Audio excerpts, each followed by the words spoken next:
but let's go down to the command.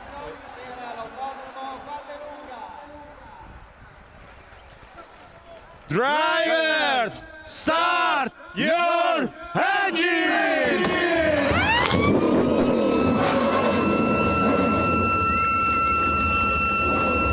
There you go, the command is given. I think Francesco Cassioli was there, but he was also joined by a couple of backups as well from the Vallelunga organisation. The Vallelunga Barbershop Trio giving us the command, and we will soon begin the formation lap here at the Autodromo Vallelunga. Delivered us some fabulous racing on Saturday, and no reason at all to believe that will change here on the Sunday.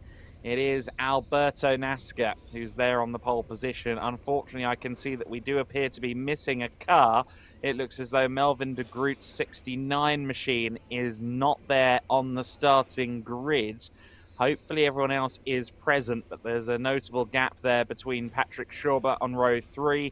Great to see that he's there, by the way.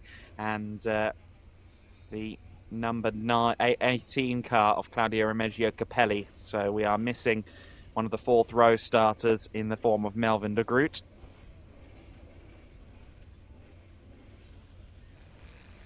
Perhaps Melvin can join the race from a pit lane start. We'll have to wait and see whether that is the case. The field is rolling for the first time on Sunday then, and it's Alberto Nasca starting the number 54 car from pole position alongside the man who's doubling up for the first time today, Paul Dufresne in EuroNASCAR 2 on the first row. He'll be on pole in EuroNASCAR Pro later. Vladimiros Siortsis is on row 2 alongside Jill Linster. Linster who'll be looking to try and make up some places in the early going. Patrick Schauber finally getting to start in 5th position. What can the young Austrian do from there? Thomas Dombrowski in 6th position. 7th place is meant to be Melvin de Groot, but he doesn't appear to be there. 8th position for Thomas Toffel, who will be looking for a better run of fortune than he had yesterday. He was spun around yesterday at turn 7. Claudio Remeggio Capelli in 9th, and the 2021 EuroNASCAR 2 champion Martin Dubeck rounding out our top 10. From there, row 6 of the grid is the 38 of Balestrieri alongside Nick Schneider in the 46. Row 7, Mikael Blekemolen alongside Paolo Valeri in the number 8. The number 40 of Securo, the Speedhouse entry, should be alongside Max Mason on row 8. Max Mason in the number 1 car. Nicholas Strickler on row 9 alongside Sven Van Leer. Panagiotis in number 9, in the number 4 I should say, should be alongside the Uber Modern Racing number 75 car of Beck. Ariana Casoli in row 11 in the 14 alongside Eric Quintal in the 64. Roberto Benedetti in the 88 alongside Marzi in the number 9. Jack Davidson in the 48 car. He'll be starting from 25th and looking for a decent run today, which he didn't really manage to get yesterday. And Riccardo Romagnoli is due to take the start from the rear. We see there that Melvin de Groot is on the grid, but he's on the grid right at the back. So it appears that Melvin will take the start, but he'll do so from the rear. That is going to be a kick in the teeth for the Dutchman, but we know he's quick. I'm sure he's going to make up a lot of places. Suddenly, we have a favourite for most positions gained. We get bonus points for that in the NASCAR Whelen Euro Series. But I'm sure he'd much rather be up there on the 4th row of the grid.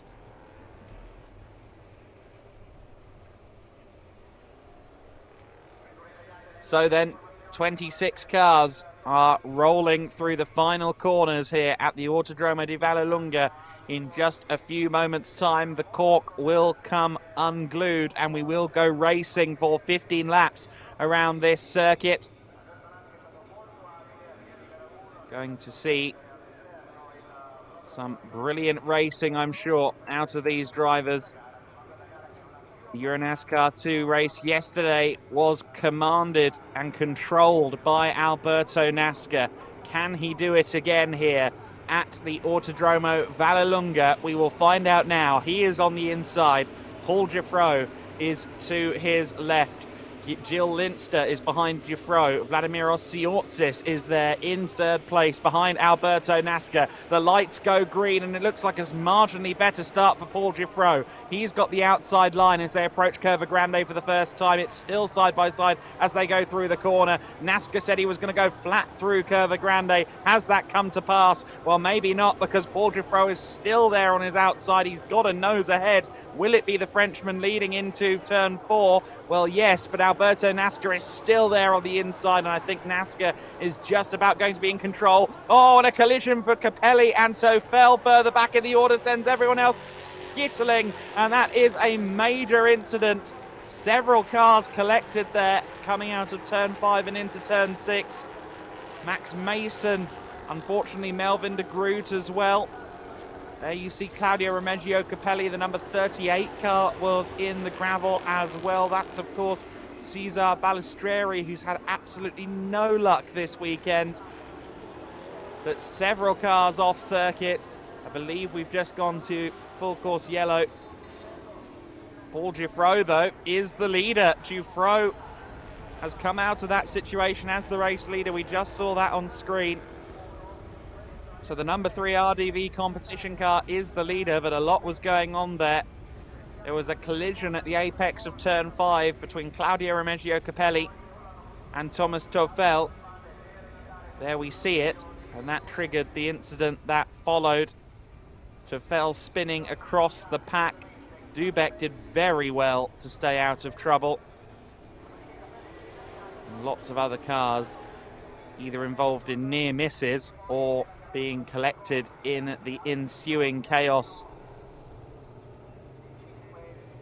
Certainly not the race that Melvin de Groot will have wanted. Max Mason out of the car too. I think everyone should be okay, but there is no shortage of gravel, no shortage of bodywork all over the circuit.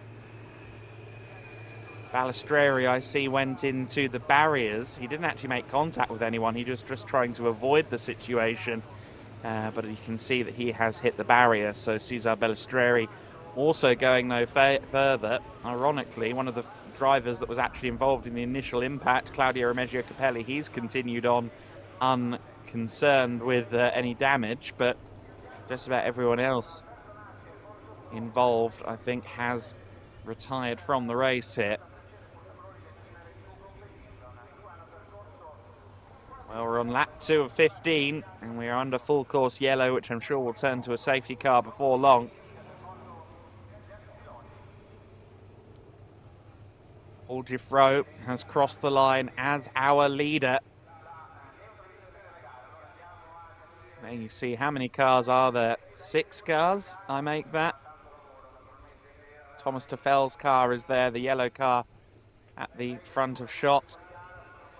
The number 40 Speedhouse car is there as well, so Securo going no further. And after this spin, I mean, it was really an unenviable position for everybody. Look at the air that Max Mason got. Max Mason really went flying as he collected the 34 of Thomas Tofel. As you can see, they're having to avoid a lot of bodywork as they go through the scene of that incident. There is Claudio Remigio Capelli, still running, down in 19th place.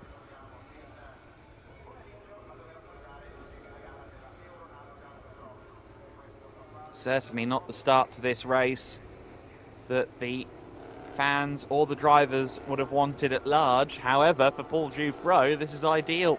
He managed to hold on around the outside at Curva Grande and also through 4 and 5.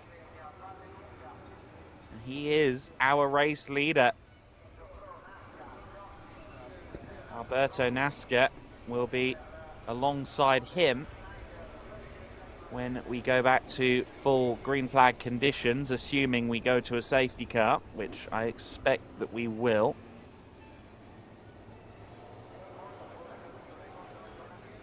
And it does seem that that outside line around Curva Grande is somewhat favoured. You can carry more speed as the driver on the outside of Curva Grande in a side-by-side situation.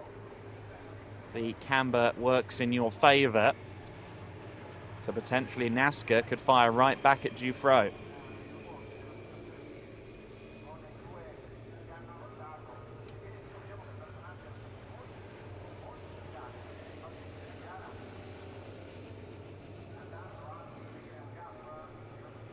See that the safety car was still in the pit lane, so we're still operating under full course yellow conditions at the moment.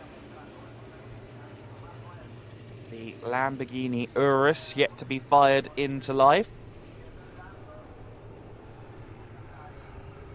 Just taking stock of this shot of how many cars are damaged. It seems as though most of those that managed to avoid, or most of those that managed to keep going, don't have any damage.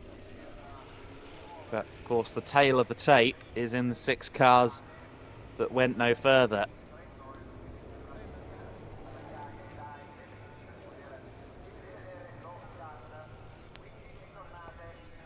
It is a pinch point, the exit of turn 5, because you obviously have to be aware of the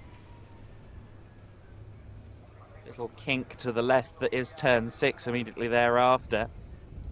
But really, the incident occurred before that, of course, because it was on the apex of turn 5 where Capelli and Tefel made contact.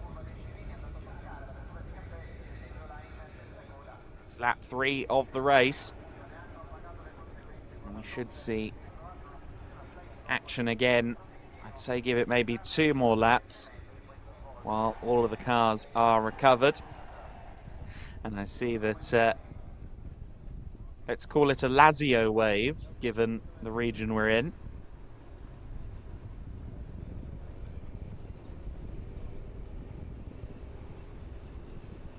Fans certainly enjoying the American Festival of Rome so far. As you saw at the top of the broadcast, we're already operating at conditions of over 30 degrees. Some hilarious photos from yesterday emerged on Instagram. Martin Dubek, Liam Hazemans, and quite a few of the other drivers all taking to little kiddie swimming pools in the paddock to try and cool down after these races. Over 55 degrees Celsius reached in the cockpit. You heard Alberto Nasca say the pedals reaching 100 degrees Celsius, which, as he said, might stick some chicken down there and see if it cooks, because it doesn't even seem that far from the realms of possibility that it might.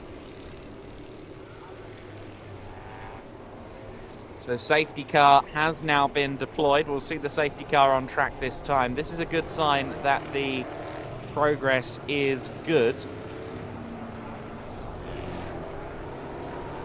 But the safety car has been released behind the leaders, so this might take a little bit of time to sort out. Hopefully the safety car can surge back past Dufresne and Co.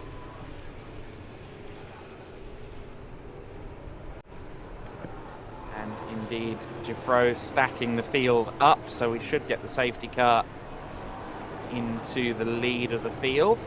There it goes.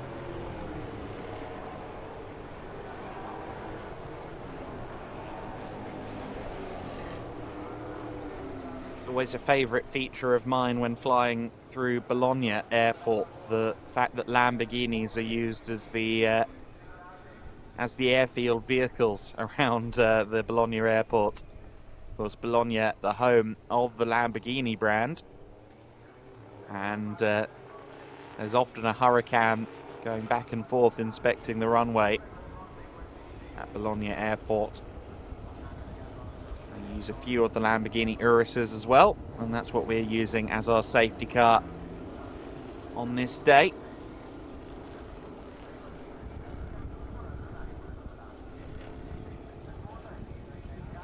Of course, one thing we should note regarding the incident that caused this delay,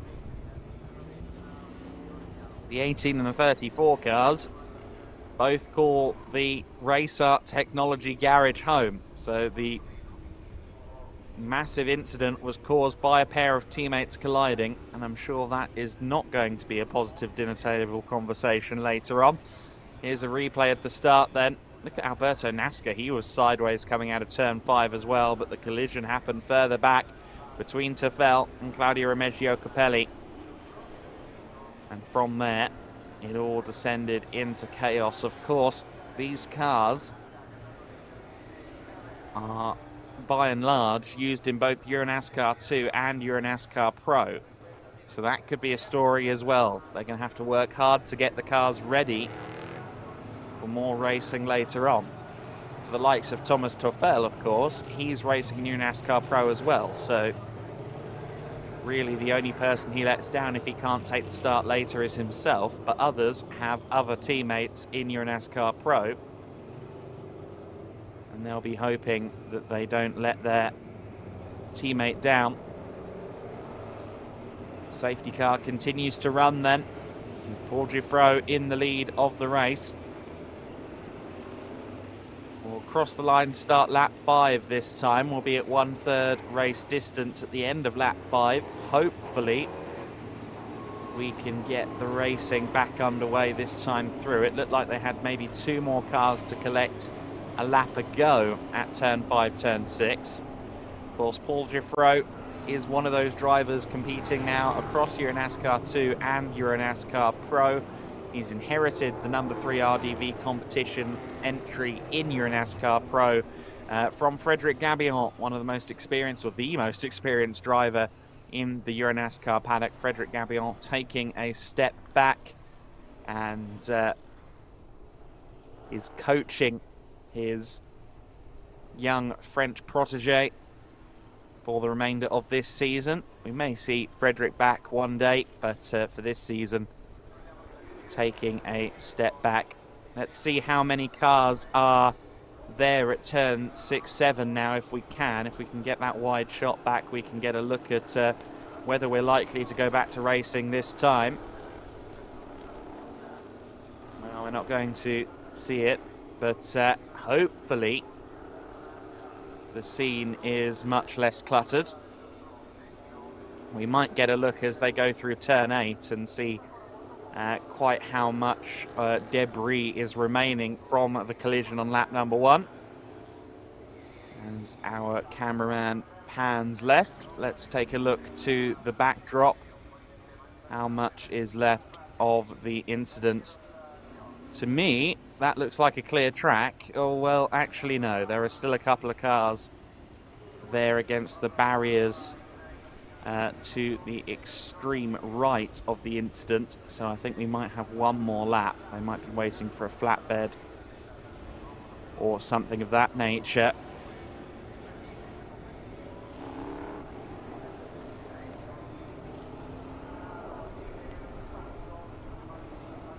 Getting word that the race restart will be single file, and it looks to me like the lights out are on the safety car. So we are going back to racing conditions. Restart this lap and it will be single file. Okay, so we are going back to racing and a single file start. So Alberto Nasca, I think, will be disappointed that he's not getting the opportunity to go alongside Paul Giffreau. But can Nasca try and challenge Giffreau? If Nasca is quicker to react to the lights, he'll still potentially be able to draw alongside Paul Giffreau for Curva Grande. Let's see what happens. Giffreau controls the field then as we go to the 1/3 distance mark in the race. We begin lap 6, and we begin lap 6 with a return to green flag racing. Giffreau with a good start there. Alberto Nasca, though, under pressure from Vladimir Ostiortis. Everyone fans out as they go through Curva Grande. Looks like Nasca carries the most speed. Can he get close enough to Paul Giffreau for turn 4, turn 5? Doesn't look like he's quite able to do so. Side-by-side action further back, Patrick Schauber and Martin Dubeck. Patrick Schauber's lost a few positions from his initial starting place of 5th.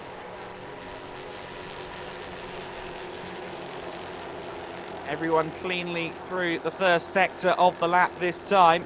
Ooh, it looks like it's getting a bit too close for comfort, though, in the battle for fourth place. Linster and Dombrovski getting close. I think that was Dombrovski late on the brakes. Closing into the back of Jill Linster as Patrick Schauber looks to try and go around the outside of Martin Dubek. Dubek, who's inherited a few positions from his starting place of 10th. He's up to 6th place. Patrick Schauber down to 7th.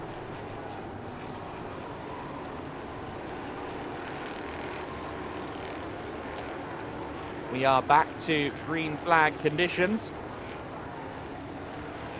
You see there the multiple lines taken at the hairpin. Patrick Schauber trying to get the power down and get alongside Martin Dubek, but it wasn't to be on that occasion. It's Paul Giffreau who leads them as they come across the line to complete the first proper racing lap. Alberto Nasca is there in second, and Vladimir Ostiortsis is putting him under pressure. Nasca there on the gravel momentarily, did well to hold that slide. Through Curva Grande they go. It's a proper white knuckle ride through that second corner of the lap. I think whether it's just about flat or whether you have to take a lift is down to how fresh your tyres are and how brave you're feeling. See that there's still a lot of displaced gravel there on the curbing out of turn 5. Patrick Schauber looks to the outside of Martin Dubek. He's later on the brakes. Can he carry the speed around the outside? No, don't think he's quite going to achieve it this time. What about a lunge into turn 8? We've seen a few of them. Not quite able to make the move on that occasion.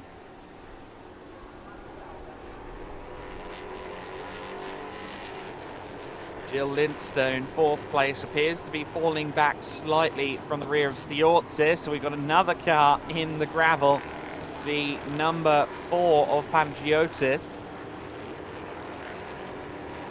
Now that was just coming out of turn 5. And that was right next to the circuit itself. So I just wonder whether this is going to cause another delay or another pause in the racing action. We'll have to wait and see. You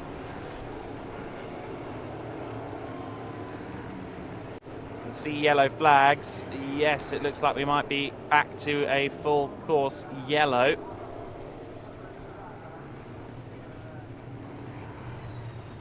So the racing is halted again as we go on to lap 8 of the race. Pangiotis is trying to move the car, but all he's really succeeding in doing is digging, or maybe not. He's got the car rolling. If he could just engage reverse and slowly roll back, he might be able to extract himself.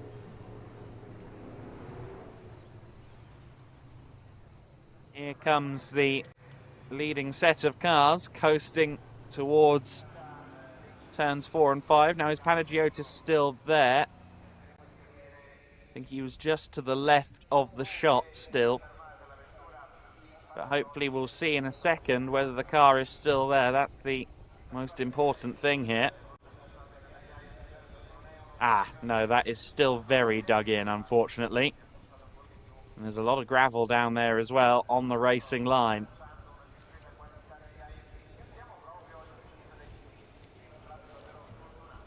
Thought that maybe Panagiotis, see from this side, it looks like Panagiotis has done a stunning job and got himself free, but when you see the car from the right wheel side, you realise that no, it's still very dug in.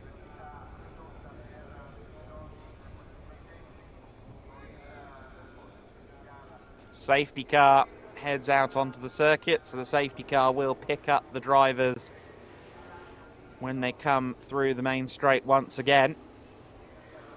All of this, of course, plays into the hands of Paul Giffreau.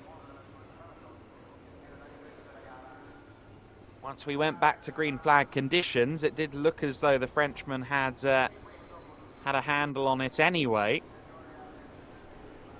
But that is only strengthened if there are lengthy periods of time when no one is trying to overtake him.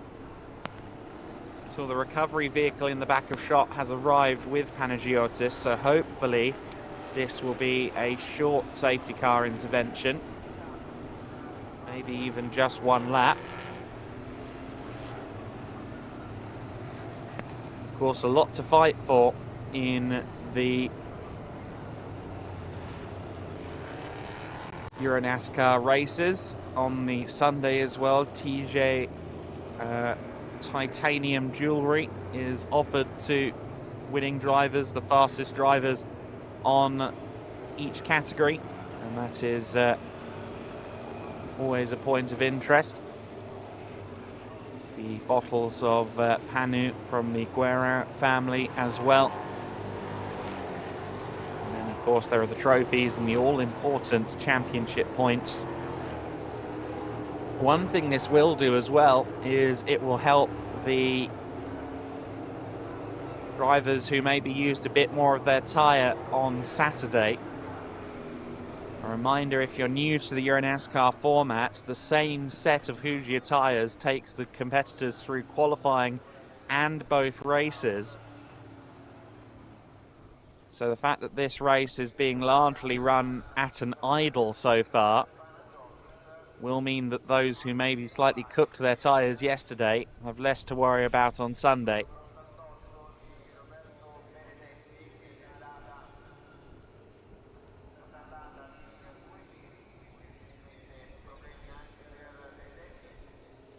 So the 54 car of Alberto Nasca will be the one that a lot of fans are cheering on. Will Nasca get the opportunity to challenge Dufresne before the end of this race? Of course, we run the overtime format here in the NASCAR Whelen Euro Series. Much like the US categories, so we are almost guaranteed green flag finishes unless circumstances dictate otherwise.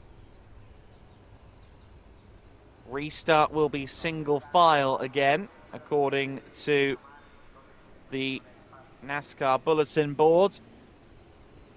I believe that might be in reference to this lap as well, but let's just see, because the lights are still on the safety car. Keep an eye on the top of the Urus. Will those lights go out? Our graphics say safety car in this lap, but the lights are still on. Typically, the lights turn off if the safety car is coming in, and we haven't seen that yet. We really need to keep an eye on the Lamborghini. Still no sign of those lights turning off. So I think restart, well, it says restart this lap single file, but no restart this lap. That's just been confirmed. So restart is single file, but restart is not happening now.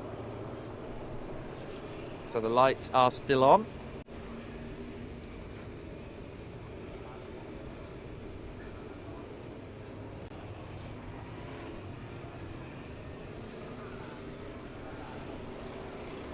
The lights on the Lamborghini Urus will stay ablaze, I think, potentially for just one more lap. Of course, I think they've already removed the Panagiotis car, but there was also a lot of gravel sprayed onto the circuit from that number 4, so a few diligent marshals have probably been sent out with brooms. Just want to make sure that the racing surface is optimal.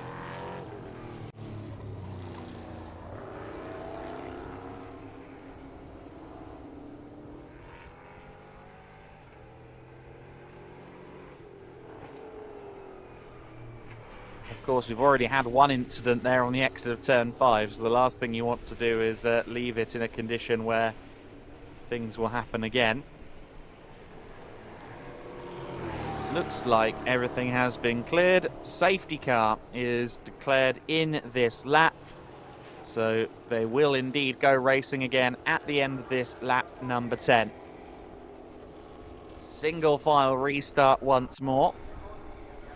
No chances being taken by the NASCAR Whelen Euro Series officials. I think this is largely in response to the fact that there is a EuroNASCAR Pro race to come as well. The last thing you want is a plethora of missing entries because of damaged cars. We've already got 6 of them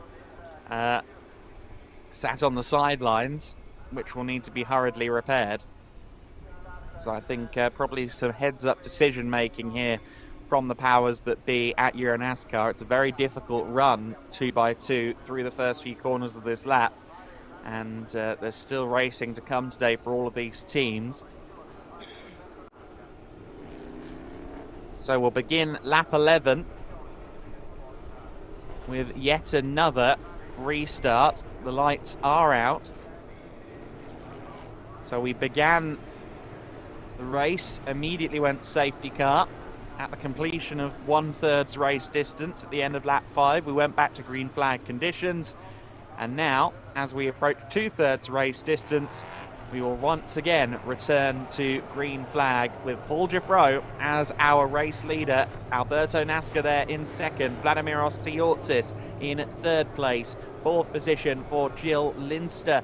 Thomas Dombrowski fifth. Martin Dubek sixth. Patrick Schauber in seventh ahead of Nick Schneider. Mikael Blekemolen and Paolo Valeri, your top 10. It's Giffreau, the Frenchman, who leads the way. He led his first laps in EuroNASCAR at Brands Hatch a month ago. Can he take his first win here today? He's got Alberto Nasca and Vladimiros Tsiotsis, the two drivers that have taken race victories so far in EuroNASCAR 2, welded to his bumper. The lights will go out and the racing will begin. And it's a good start from Giffreau. Martin Dubek got a good launch from further back in the pack as well. Everybody fans out towards Curva Grande. No positions changing immediately. Jill Linster looking to the outside there of Vladimiros Tsiotsis. Tsiotsis slightly later on the brakes. He retains third position. Just about everybody towards the front of the order retaining the places in which they started.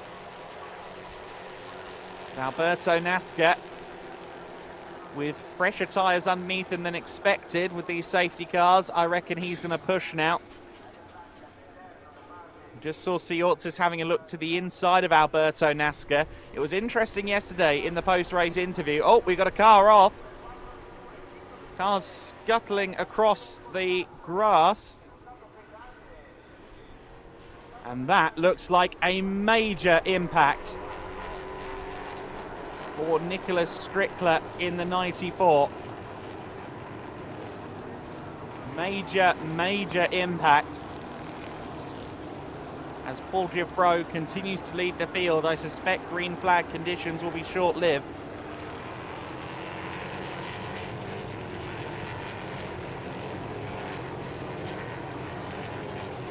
Giffreau, Nasca, Tsiotsis, your top 3. Gap back to Jill Linster in 4th. Keeping on marshal posts here to see whether we go to full course yellow, and sure enough, there are yellow flags flying there. Full course yellow once again. Understandably so. That looked like a big one. And thankfully, Nicholas Strickler is out of his car. But look at that damage. He must have hit a barrier somewhere and potentially been collected, because that is not a small incident. I wonder if he even rolled the thing, but the good news is that he's out of the car.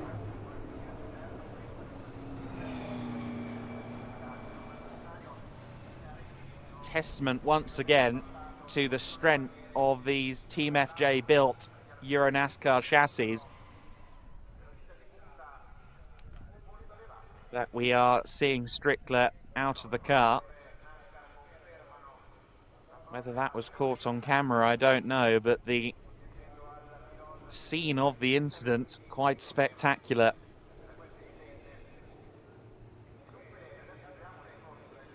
Lap 12 of the race, and once again we are under full course yellow conditions.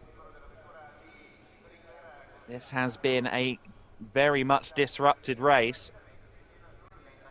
Full course yellow and safety car has taken up the majority of the day's running.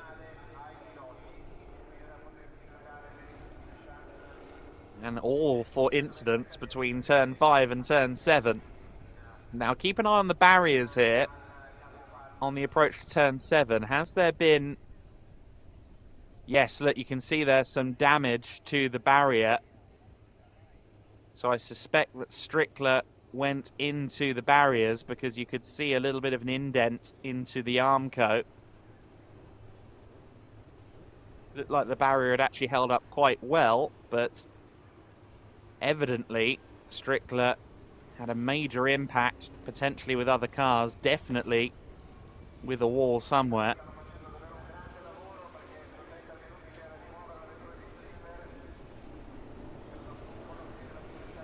Nothing short of relieved that Strickler managed to get out of that car as promptly as he did. Giuffreau, NASCAR, Siortzis, Linster have been your top 4 for an overwhelming majority of this race, and there's been very few opportunities for anyone to try and fall or get through, fell those giants. Safety car has been deployed.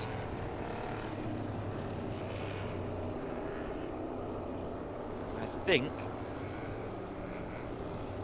it shouldn't be the longest safety car period. Here is the 94 car again. Strickler walking there with the marshal. Seems to be walking fairly freely as well, but there is not a clean angle of that 94 car available for our cameramen. That thing looks like it's been through the ringer, because it has. That, of course, is the car that Alina Leubnegger is due to drive in EuroNASCAR Pro. Unfortunately, I think her chances of taking the start have gone down drastically. A huge shame for Alina if that is the case, because she managed to finish on the podium in the Challenger Trophy element of EuroNASCAR Pro. She had a really good run in yesterday's race here at Vallelunga. It's going to be quite the effort from Racing Fuel to try and get that car back out there. I think it might be a bridge too far.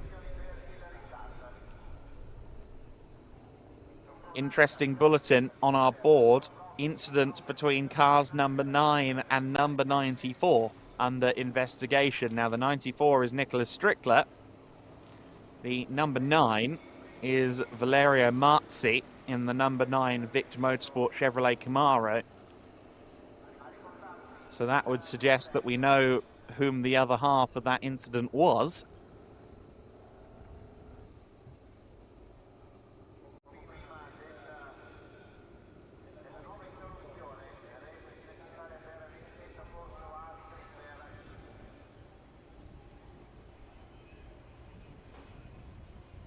So Giuffreau and NASCAR will be keeping their eyes on the top of the Lamborghini. We've received no notification of a safety car restart, and that is because, as has just been confirmed in the bulletin board, the race will end under safety car procedure.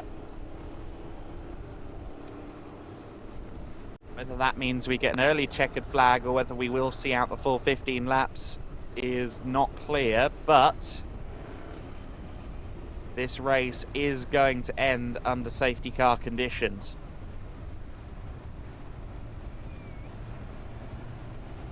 So it sounds like we're going to complete the race distance. It says last lap the safety car will enter pit lane.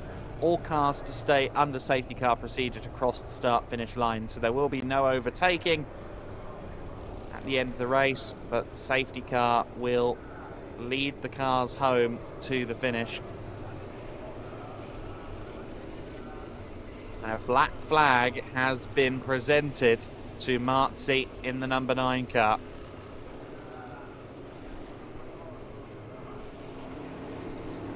There is the visual confirmation.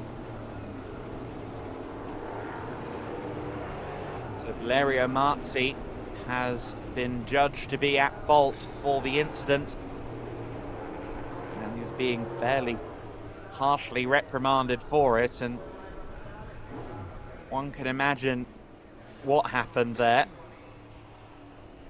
So it's probably quite a sensible choice, or quite a prudent choice That black flag, certainly Nicholas Strickler will feel aggrieved with how his race has ended. It's lap 14 of the race. They will drive home under safety car conditions. Usually everything is done to try and get the fans a green flag finish in the NASCAR Whelen Euro Series. However, it seems that the EuroNASCAR 2 grid have woken up a little bit too energized today.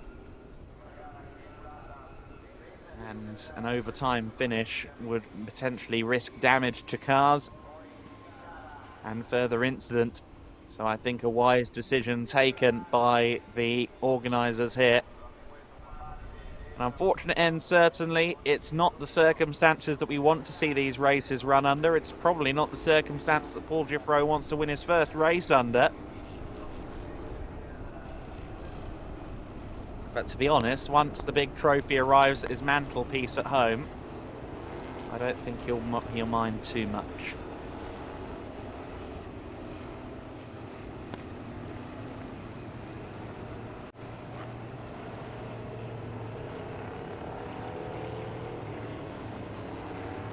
I believe we might see the checkered this time. In fact, no, we are going to see out the full 15 laps by the looks of it. There was something on the bulletin board saying final lap, but I think that might apply to next time by, but let's see.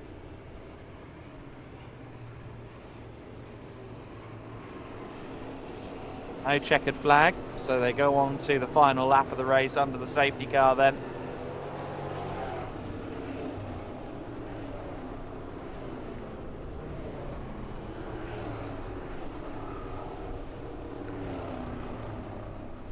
For Paul Giffreau, it's a cruise home to a first victory in the NASCAR Whelen Euro Series on a day where he has a golden opportunity to fight for a victory in EuroNASCAR Pro as well.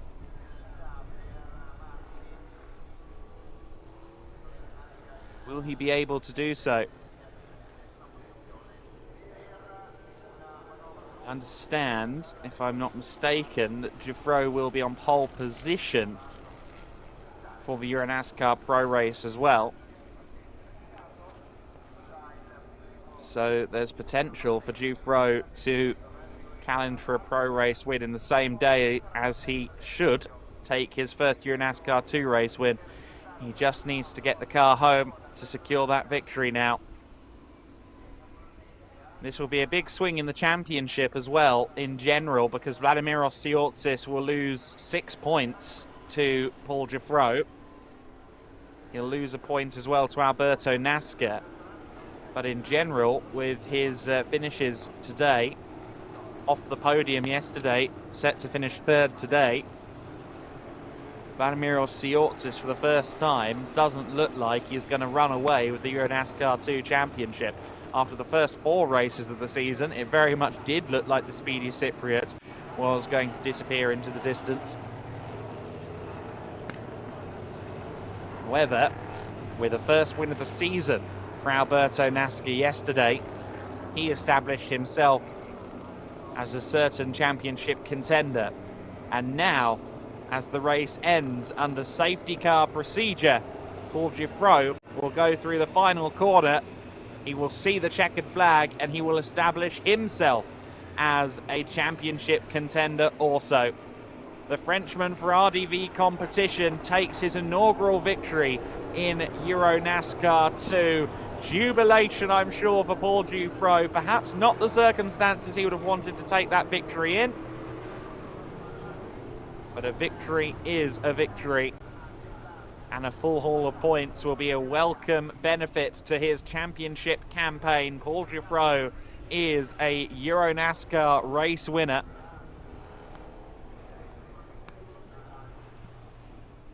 Alberto Nasca taking second place, third place for Vladimiros Tsiotsis. Jill Linster in fourth, Thomas Dombrowski in fifth, Martin Dubek sixth, Patrick Schauber in seventh, Nick Schneider in eighth, Mikael Blekemolen ninth, 10th place for Claudio Reggio Capelli. Paolo Valeri takes 11th ahead of Jack Davidson. Beck in the 75. Sven Van Leer in the 56. Eric Quintal in the 64, finishing 15th. Ariana Casoli 16th, and last of those on the lead lap in the number 14. And the only other finisher, I believe, Roberto Benedetti in the 88 car. Of course, we lost 6 cars on that first lap alone. Fortunately, there wasn't terribly much in the way of racing in this EuroNASCAR 2 event, but what there was drama. And it's now going to be a race in itself for some of these teams to get the cars ready for the EuroNASCAR Pro Race later today.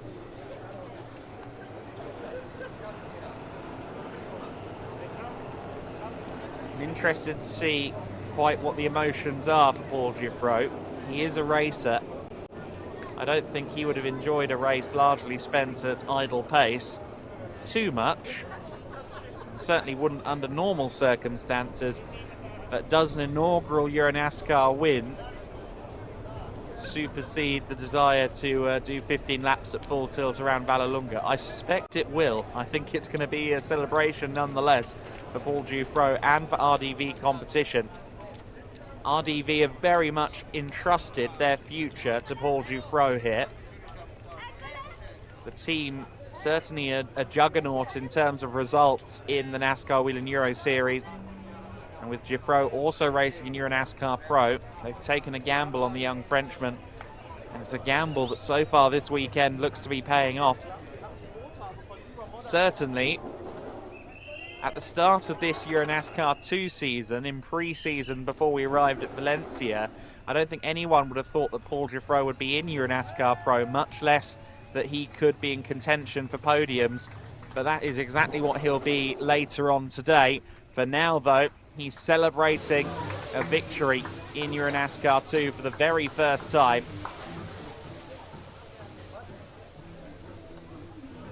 He had flashes of promise last year in EuroNASCAR 2, switched to RDV, and has clearly taken a step forward.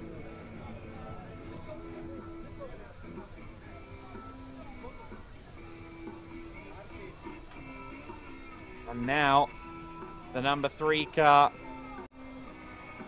its occupant, comes out, and it is joy for Paul Giuffreau, taking his first EuroNASCAR 2 victory.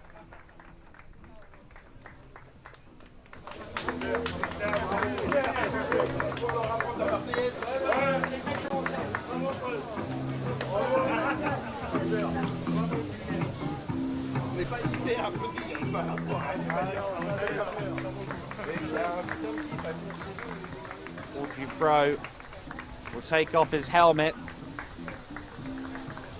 we'll hear from him with Andre Vigold shortly. I imagine even though the race was largely run under safety car, he's still going to be hot and sweaty because that cockpit will have still been cooking as he lapped around Vallelunga's circuit. Lots of body language. See if that's a happy man.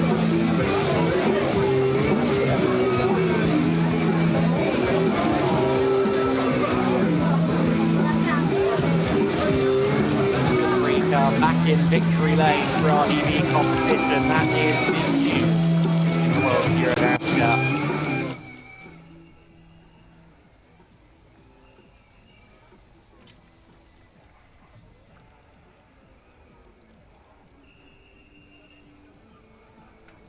I believe we will hear from Giuffreau shortly as he continues to lap up the plaudits from RDV competition. Of course, this result ends the streak of Italian winners at this year's American Festival of Rome as well.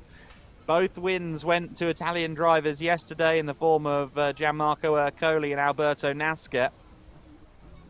Now it's the Frenchman, a different tricolor, that will take to the top step of the podium, with Paul Giuffreau claiming this historic first EuroNASCAR 2 victory. Even though it's not one of their own, the fans are still there for the podium. Lots of them wanting to get an up-close look at one of their heroes, Alberto NASCAR. But I'm sure they'll give a sporting applause and congratulations to Paul Dufresne as well. I don't think Alberto will be elated with the race that was, for sure. Of course, he really didn't benefit from the race running so much under yellow flags. For Paul Dufresne, it definitely paid off.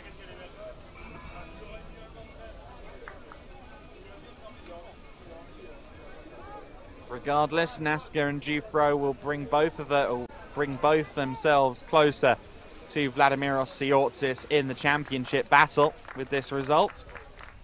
Siortsis only finishing third, finishing fourth yesterday.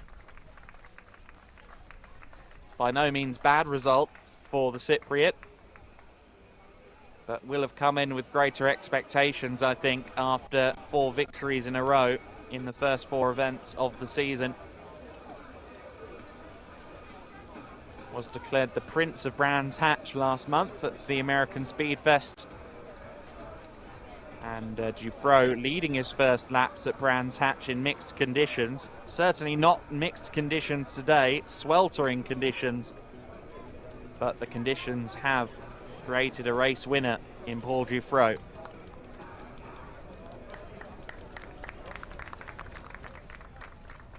Your junior trophy winner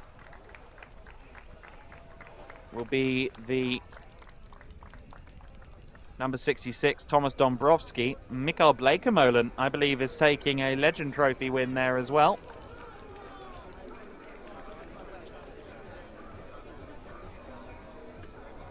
So success all round.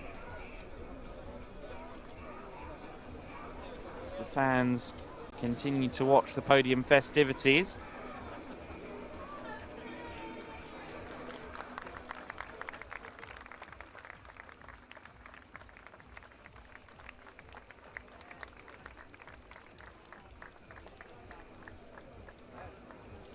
As you can hear the music blaring, the teams discussing the race that was. Check. Hopefully we'll get the opportunity to speak to Dufresne in just a few moments. I can see that Andre and cameraman are in situ, so hopefully we will see or hear from our newest EuroNASCAR race winner in just a few moments' time. And sure enough, here is Paul Dufresne with Andre, so let's go down to him. Thank you so much, Adam. It was not the race we wanted to see, a lot of cautions, but in the end, a race win is a race win, and you had your first NASCAR win here today. Yeah, I've been good at the start, and this cost me the win, so I have to be happy, but in no word I wanted to win like that. I wanted to have a big fight with Alberto. I saw that we had the setup to fight this race. But yeah, it's like that, so I'm happy for the win, but I just wanted to battle with him because every race we are close, but not for a battle, and this will be the race of the battle, but it's like that. I'm happy. I take good point for the championship, and yeah, good things for the championship. But now we have to do something together, because there's one thing we have to do always after a win. For the first time in your career, here is it, and it needs to be here.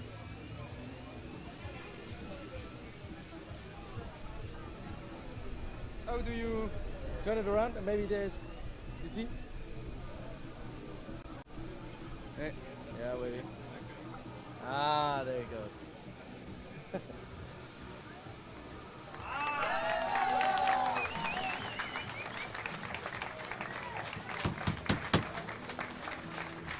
All right, thank you so much, and back to Adam. Well, it's a good thing he doesn't apply stickers for a living, because that took a minute, but otherwise brilliant from Paul Dufresne. As expected, he's not delighted with the way that it went down, but he will smile back on his first EuroNASCAR victory, that much is for certain. And he's getting the opportunity now to lap in some of the fan support,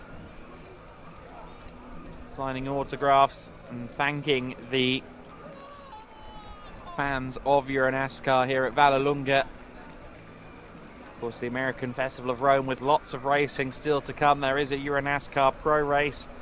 Also 2 races for the regular support category, the Euro Legend Trophy. As well as plenty of a national level Italian competition too.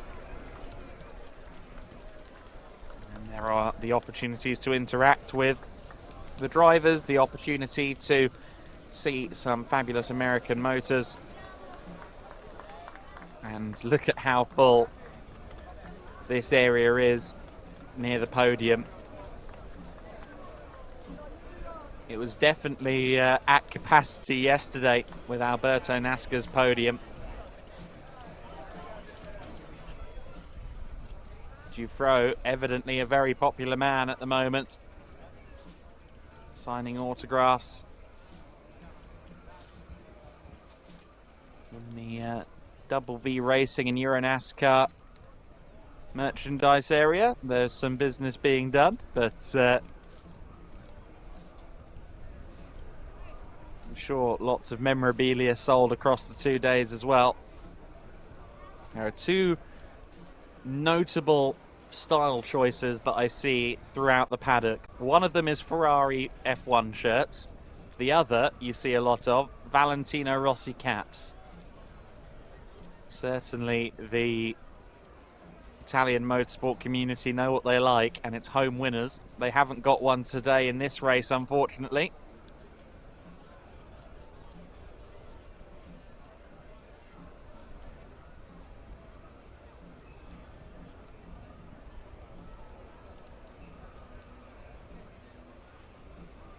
Paul Dufro, I think, will be a popular win in the paddock, certainly. I think it's been recognised that he is taking steps forward at quite the rate. Certainly RDV competition recognised that. That's why he's now in his EuroNASCAR Pro entry. Gabillon made the decision himself to step back, and part of that was just being financially conservative, not wanting to continue to spend this season. And now he's taking quite the pride, I think, in Paul Dufro's ascendancy, and will continue to guide Dufro for the remainder of the season. I'm very interested to see what Paul Dufro can do in EuroNASCAR Pro later on as well. He'll be starting from towards the front of the grid.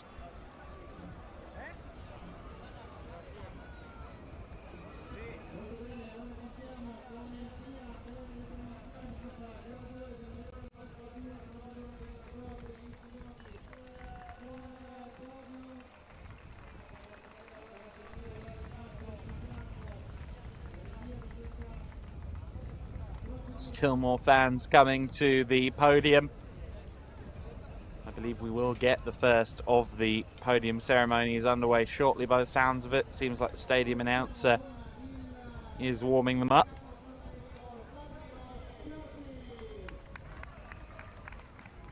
And indeed, Vladimiros Tsiotsis is the first onto the podium. A 3rd place finish for the driver who will still be our championship leader.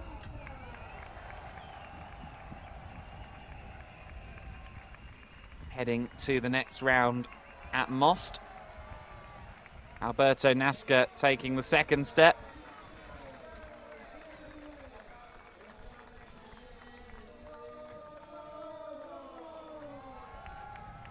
And here's your race winner, Paul Dufro, taking the win.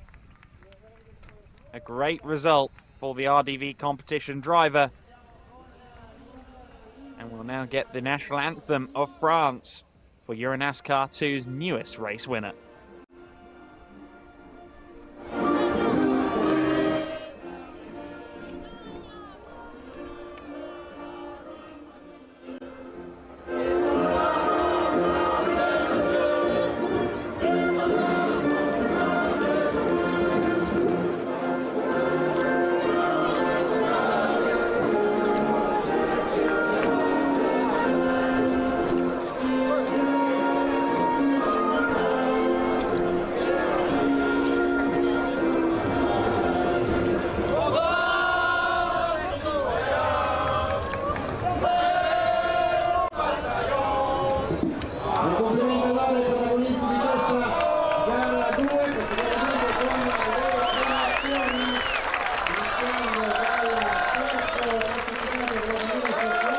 go, the RDV competition team singing their hearts out there for Paul Dufresne. Third place trophies will be out first for Vladimir Siortsis, receiving his trophy and his bottle of Panot from the family Guerin. Alberto Nasca, second on the podium. He should be happy with his weekend, I think, overall. I think he's disappointed he didn't get the chance to try and take that lead back from Paul Dufresne. But still good points for Nasca. And delight for Paul Dufresne for the first time a EuroNASCAR race winner. And a nice big trophy is his reward, and it might not even be the only trophy he holds aloft today.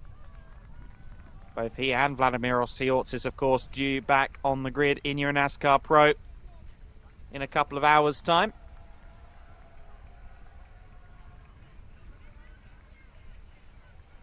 Imagine the race to repair cars ongoing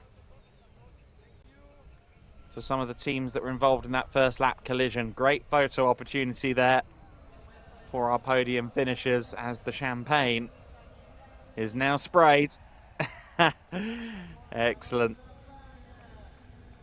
Oh, and a bit of a self-shower for Vladimir Siortsis. I'm sure the Cypriot driver knows how to manage heat, so educated manoeuvre there.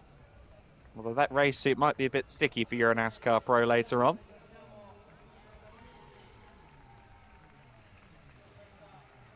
We will welcome Siortsis back onto the podium momentarily for the leader of the championship presentation. Whelen red windscreen banner, of course, to be presented to him.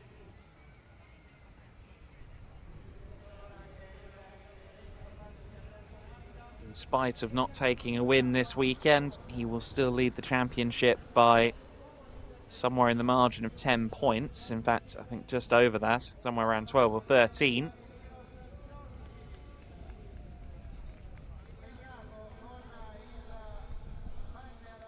There is the windscreen banner for Vladimir Siortsis. Still the championship leader, still flying the flag of Cyprus high. And his day is not finished yet. Again, I alluded to it earlier. He was rather roughed about by everybody in yesterday's races. I think he'll go into the EuroNASCAR Pro race later on with a chip on the shoulder and the desire to move up through the field.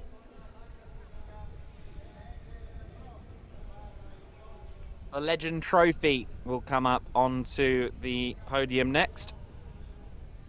Paolo Valeri in the number 8 car will be on the third step of the Legend Trophy podium for drivers over 40. A good recovery for Claudio Remigio Capelli, who worked his way back through the field after the first lap dramas. He takes the second step of the podium, and that leaves the top step to Mikael Bleekemolen, the now 73-year-old Dutch racing legend, to the top step of the podium once again. An overall top 10 finish as well for the father of Sebastian and Jeroen.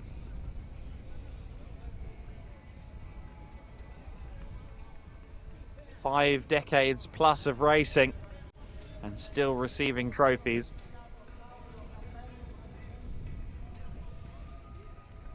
Great to see Mikael Bleekemolen back at the wheel and back on the top step once again. He receives the first place trophy and tries to offer a drink as well.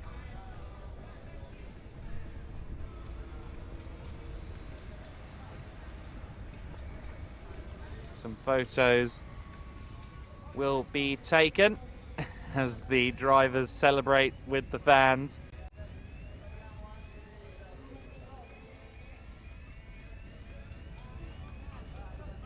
There you go, caps are flying as well.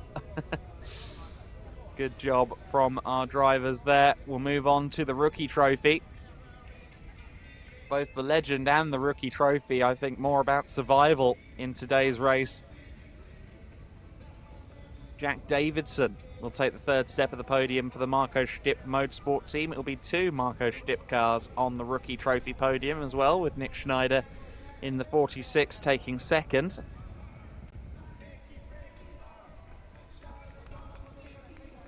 So Davidson, Schneider, Dombrowski. There is Jack Davidson. Davidson, who wanted to take second but has been steered away. Thomas Dombrowski to the top step then for Team Bleekemolen. Nick Schneider there with the Brazilian flag taking the second step, and Jack Davidson for third position. He started from the very back of the grid, did a good job to navigate his way through the drama on the first lap. Second place for Schneider. And victory will go to Thomas Dombrowski once again. Dombrowski, who will extend his lead as well in the Junior Trophy points standings. Has done everything he's needed to do so far this season. Dombrowski, he's kept himself out of trouble. He's consistent. And as that pace grows, I expect Dombrowski to become a fixture in the EuroNASCAR paddock in the future.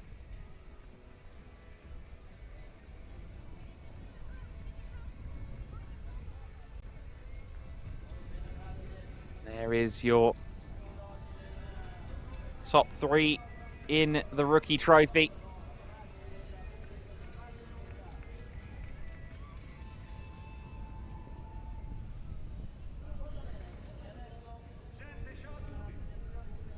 One more presentation to come, and that is the Lady Trophy presentation. Ariana Casoli, of course, the only competitor at the moment within EuroNASCAR 2's Lady Trophy. Alina Leubnegger, for example, moving up to EuroNASCAR Pro. And Ariana Casoli taking to the podium at the end of the race.